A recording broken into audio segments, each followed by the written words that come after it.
CBSE 10 के student मैं फिर से दोबारा हाजिर हूँ आप लोगों का रियल नंबर एक्सरसाइज, जिसमें लगातार ये तीसरा आपका जो पार्ट चल रहा है। अब इसमें प्रोसेस को आगे बढ़ाते हैं। तो एक्सरसाइज 1A क्लियर हो चुका था, अब 1B की तरफ हम लोग बढ़ रहे हैं। तो 1B एक्सरसाइज स्टार्ट करने से पहले यहाँ पे कुछ डिफिनेशन है, उसको देख लीजिए। सबसे पहला यहाँ पे है कि फंडामेंटल थ्योरम ऑफ अरिथमेटिक। तो फंडामेंटल थ्योरम ऑफ अरिथमेटिक का डिफिनेशन यहाँ पे क्लियर किया जा रहा है कि every composite number can be uniquely expressed as a product of primes except for the order in which these prime factors occurs। इस डिफिनेशन में एक चीज़ क्लियर है कि जितने भी कंपोजिट नंबर हैं उसको प्राइम नंबर के ऑर्डर में फैक्टराइज कर देने का जो प्रोसेस होता है वही हमें फंडामेंटल थ्योरम ऑफ अरिथमेटिक, इसको हम लोग जानते हैं। नेक्स्ट है यहाँ पे एक एग्जांपल के थ्रू एक एक्सप्लेनेशन किया गया है। 234 है, जब यहाँ पे इसको प्राइम फैक्टर किया गया तो जितने भी ये सारे नंबर आ रहे हैं ये सारे प्राइम फैक्टर के ऑर्डर में इसे अरेंज कर दिया गया है। तो यही हमारा फंडामेंटल थ्योरम ऑफ अरिथमेटिक है। नेक्स्ट एक और यहाँ पे टॉपिक है कि एन इम्पोर्टेंट प्रॉपर्टी एक है कि product of two numbers equal to product of their HCF and LCM। ये प्रोसेस ये है, जब गिवन नंबर्स 2 रहेंगे तभी ये प्रॉपर्टी का यूज़ करना है। मोर देन 2 नंबर्स हो जाएंगे तो ये प्रॉपर्टी हमारा फॉलो नहीं करेगा। हमेशा याद रखना है स्टूडेंट कि जब गिवन नंबर 2 दिया हुआ, first number and second number, तो तब उसका प्राइम फैक्टराइजेशन करके LCM और HCF फाइंड आउट करेंगे, तब ये प्रॉपर्टी हमें फॉलो करेगा। यानी फर्स्ट नंबर को A ले लिया जाए और सेकेंड नंबर को B ले लिया जाए और HCF और LCM को जब मल्टीप्लाई करेंगे तो जो रिजल्ट मिलेगा दोनों का वो हमेशा इक्वल होता है। और ये ऑब्जर्वेशन हमेशा 2 ही नंबर्स के लिए होता है। मोर देन 2 नंबर होगा तो ये प्रॉपर्टी हमारा उसको एक्सेप्ट नहीं करता है। तो अब इसी बात के साथ एक्सरसाइज 1B में चलते हैं।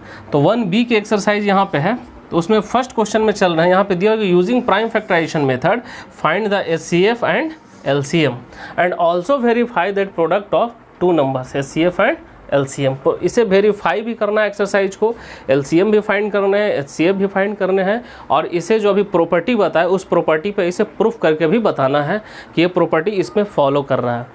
तो ध्यान देना है, यहाँ पे पहला नंबर यहाँ पे 36 है, सेकेंड नंबर 84 है। 36 का प्राइम फैक्टर यहाँ पे किया गया है और 84 का भी किया गया। तो 2 × 2 × 3 × 4 ये 36 का है, 2 × 2 × 3 × 7 ये 84 का है। अब ये प्राइम फैक्टर करने के बाद जब प्राइम फैक्टराइजेशन मेथड वाले में रहेंगे तो उसमें सबसे इम्पोर्टेंट बात देखने वाली ये है कि ये नंबर मैच कहाँ कर रहा है। तो ऊपर वाले में और नीचे वाले में देख रहे हैं ये दोनों मैच कर रहा है। इसको यहाँ पे हम लोग सर्किल करके दिखला रहे हैं। यहाँ भी ये दोनों नंबर मैच कर रहा है, दोनों में इसमें भी कर रहा है। और जब लास्ट पोर्शन पे देखा जा रहा तो एक 3 है एक 7 है, यानी दोनों नंबर आपस में मैच नहीं किया गया, इसलिए इन सर्किल नहीं किया है इसको। तो यहाँ पे देखने वाली बात है, जब HCF फाइंड करेंगे तो HCF नंबर को निकालने के लिए ध्यान देने वाली बात यह है कि जब प्राइम फैक्टर हो तो प्राइम फैक्टर वाले नंबर सभी में पाए जाना चाहिए। तो यहाँ पे ऊपर में भी 2 था, नीचे में भी 2 था, यहाँ भी ऊपर में 2, नीचे भी 2, यहाँ ऊपर 3, यहाँ नीचे 3। तो ये 2 2 के बदला में यहाँ पे 1 2 लिखाएगा, यहाँ भी 2 2 के मतलब यहाँ 1 ही लिखाएगा, यहाँ भी 3 के रेस्पेक्ट में यहाँ 3 लिखाएगा। लिखने के बाद इसको मल्टीप्लाई कर दिया गया, जब मल्टीप्लाई किया तो रिजल्ट हमारा 12 मिला। तो ये HCF फाइंड करने का रूल है। उसके बाद अब LCM की तरफ चलते हैं। तो LCM में ध्यान देना है कि जो नंबर पेयर कर रहे थे, जो नंबर इक्वल थे, उसको 1 टाइम लिखेंगे पहले। तो पेयर वाले 3 नंबर को लिख दिए गए हैं। अब ध्यान देना है कि अनपेयर नंबर कितने थे। अनपेयर नंबर को भी 1 टाइम में लिखा जाता है। तो अनपेयर नंबर में एक 3 था और एक 7 था, तो 3 भी यहाँ पे लिख दिया गया, 7। और जब मल्टीप्लाई किया गया तो 252 आया। ये हमारा LCM, ये HCF हो गया और ये LCM हुआ। तो वेरीफाई करने के लिए भी हमें रूल पता है, जो प्रॉपर्टी से हम पढ़ चुके हैं। उसके लिए था कि product of 2 numbers equal to HCF × LCM। तो 2 नंबर्स, एक नंबर 36 है, यहाँ पे लिख दिए 36, सेकंड नंबर 84 है, 84 भी यहाँ पे लिख दिए। और उसके बाद यहाँ पे HCF है तो HCF 12 लिख दिए, LCM 252 लिख दिए। इसे भी ये दोनों को मल्टीप्लाई किया गया तो 3024, ये दोनों को भी मल्टीप्लाई किया 3025। मतलब यहाँ पे प्रोसेस ये है कि LHS और RHS दोनों सेम आ रहे हैं, तो ये प्रोसेस हमारा वेरीफाइड होता है, ये क्लियर हो जाता है। नेक्स्ट क्वेश्चन में चलते हैं। नेक्स्ट क्वेश्चन यहाँ पे बगल में दिया हुआ है, ये भी है कि using prime factorisation find the HCF and LCM। लेकिन इसमें वेरीफाई करके नहीं दिखलाना है, जो हमारा प्रॉपर्टी है उससे पहले जाना है। इसमें वेरीफाई करने की कोई ज़रूरत नहीं है क्योंकि ये क्वेश्चन में नहीं दिया गया है। तो क्वेश्चन नंबर एक 4 लिया गया है, एक 6 लिया गया है समझने के लिए, क्योंकि 2 नंबर से रिलेटेड क्वेश्चन नंबर फर्स्ट में हम लोग HCF निकालने के लिए, LCM निकालने के लिए सीख लिए हैं। यहाँ पे एक 3 ऑब्जर्वेशन वाले ले लिए हैं, एक 4th ऑब्जर्वेशन वाले ले लिए हैं, जो कि आप लोग हर तरह का क्वेश्चन क्लियर हो जाए। तो 3 वाले में 24 का प्राइम फैक्टराइजेशन 2 × 2 × 2 × 3 होता है, 36 का होता है 2 × 2 × 3 × 3 होता है, 40 का 2 × 2 × 2 × 5 होता है। ये डायरेक्ट मैंने लिखा है, आपको इसमें बहुत छोटा नंबर है, बहुत इसमें डिफ़िकल्ट नहीं है, इसको खुद से भी आप निकाल सकते हैं और चेक भी कर ले सकते हैं। उसके बाद अभी तीनों नंबर में हमें ये सिलेक्ट करना है कि सेम नंबर किस में पाया जा रहा है। तो फर्स्ट में 2 देखा जा रहा है, 2 तीनों में पाया जा रहा है, इसको इनसर्किल कर दिया गया। फिर 2 तीनों में पाया जा रहा है। उसके बाद देखा गया कि अब तीनों में पाए जाने वाला नंबर अब ख़त्म हो गए हैं। तो अब देखा जाएगा 2 में कौन कौन से नंबर मैच कर रहे हैं। तो 2 ऊपर में था, एक नीचे में था, ये दोनों को भी मैच करा दिया गया। यहाँ पे 3 भी मैच कर रहे थे, इसको भी मैच करा दिया गया। अब ये वाले 3, ये वाले 5 किसी से भी नहीं मैच कर रहे हैं, तो इसे इनसर्किल नहीं किया गया है, उसको उसी कंडीशन में छोड़ दिया गया है। अब ध्यान देना है, HCF की तरफ बढ़ रहे हैं। तो HCF के लिए हम पहले ही रूल बता चुके हैं कि कोई भी वैसे नंबर जो प्राइम फैक्टर के फॉर्मेट में सभी में पाया जाता हो, तो वही HCF के नंबर का हकदार होता है। तो यहाँ पे ध्यान है, यहाँ पे 2 सभी में है, तो यहाँ पे एक 2 लिख दिए, ये भी 2 सभी में है, तो यहाँ पे लिख दिए। और देखा जा रहा है कि अब किसी सब में पाए जाने वाले कोई भी ऑब्जर्वेशन नहीं है, तो दोनों को मल्टीप्लाई करने पे 4 हमारा HCF आ जाता है। LCM के लिए भी कंडीशन वही है, पहले इसमें ये सिलेक्ट करना है कि कौन कौन से नंबर सभी में मैच कर रहे हैं। जैसे यहाँ पे गिवन ऑब्जर्वेशन हमारे पास कितने हैं, 3 हैं, तो पहले सेलेक्ट ये करना है कि 3 में कौन कौन मैच कर रहे हैं। 3 वाले कंप्लीट हो जाएंगे तो 2 में कौन कौन मैच कर रहे हैं, उसके बाद जो नहीं मैच करता उसे भी लिखा जाता है। तो ध्यान दीजिए, यहाँ पे मैच करने वाले ये 2 को लिख दिया गया। यहाँ पे ये 2 में मैच कर रहे हैं तो इसको भी लिख दिया गया। ये 3 भी आपस में 2 मैच कर रहे हैं, इसको भी लिख दिए। और ये 3 और ये 5 किसी से नहीं मैच कर रहे हैं, इसलिए इसे भी लिख दिया गया। और जब सभी को मल्टीप्लाई करते हैं तो हमारा प्रोडक्ट हमें 360 मिलता है, यानी ये LCM हो जाता है, ये हमारा आंसर होता है। तो ये 3 तरह के कंपोनेंट थे, इसको ऐसे फाइंड आउट करेंगे। अब जब 4 ऑब्जर्वेशन रहेंगे तब उसे क्या करेंगे, इसे भी देख लीजिए। तो यहाँ पे फर्स्ट में 21 है, 21 का प्राइम फैक्टर 3 × 7 होगा, 28 का प्राइम फैक्टर 2 × 2 × 7 होगा, 36 का प्राइम फैक्टर 2 × 2 × 3 × 3 होगा, 45 का प्राइम फैक्टर 3 × 3 × 5 होगा। अब सबसे इम्पोर्टेंट बात यह है कि जब 4 गिवन नंबर हैं, अब इसमें यह सिलेक्ट करना है कि क्या कोई भी प्राइम फैक्टर सभी में मौजूद है या नहीं है। तो यहाँ पे देखने से पता चल रहा है कि कोई भी ऐसा नंबर नहीं है जो ऑब्जर्वेशन सभी में मैच कर रहा है। तो सभी में मैच करने वाले ऑब्जर्वेशन जब नहीं मिलते हैं तो हमारा HCF 1 हो जाता है। तो नहीं मैच करने की वजह से HCF हमारा कितना हो गया, 1 हो गया। लेकिन अब LCM में देखिए क्या कंडीशन है। तो जब यहाँ पे गिवन ऑब्जर्वेशन 4 थे, तो 4 में अब ये देखना है कि 4 में तो कोई मैच नहीं कर रहा था, तो क्या कोई ऐसा नंबर है जो 3 ऑब्जर्वेशन मैच कर रहे हैं, तो तलाश करेंगे।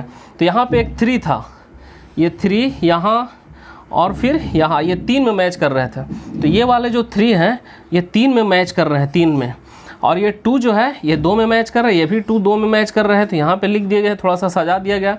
अब उसके बाद देखा जा रहा है कि यहाँ पे भी 3 एक और में मैच किया जा रहा है, तो ये भी लिख दिया गया। 7 भी यहाँ पे मैच कर रहा है 2 में, तो लिख दिया गया। अब एक 5 अकेला बच गया जो किसी में नहीं मैच कर रहा था, तो उसे भी लिख दिया गया। करने के बाद जब सभी को आपस में मल्टीप्लाई करते हैं तो इसका प्रोडक्ट 1260 आता है, यानी फाइनली ये इसका आंसर होता है।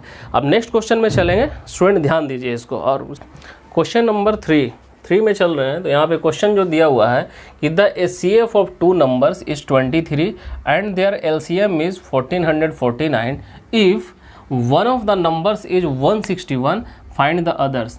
यानी यहाँ पे HCF 23, LCM 1449 और यहाँ पे जो फर्स्ट नंबर है वो 161 दिया हुआ है, तो अदर्स नंबर को फाइंड करना है। अभी जस्ट हम लोग एक प्रॉपर्टी पढ़े, उस प्रॉपर्टी में दिया हुआ था कि product of 2 numbers equal to HCF into LCM।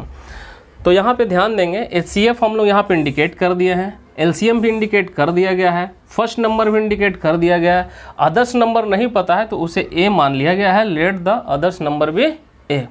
Property को लिखा है मैंने कि product of 2 numbers equal to HCF into LCM। ये प्रॉपर्टी मैंने जस्ट पढ़ा है अभी हम लोगों ने। अब उसके बाद यहाँ पे प्रोडक्ट के रूप में यहाँ पे A और B 2 नंबर यहाँ पे ले लिया गया है।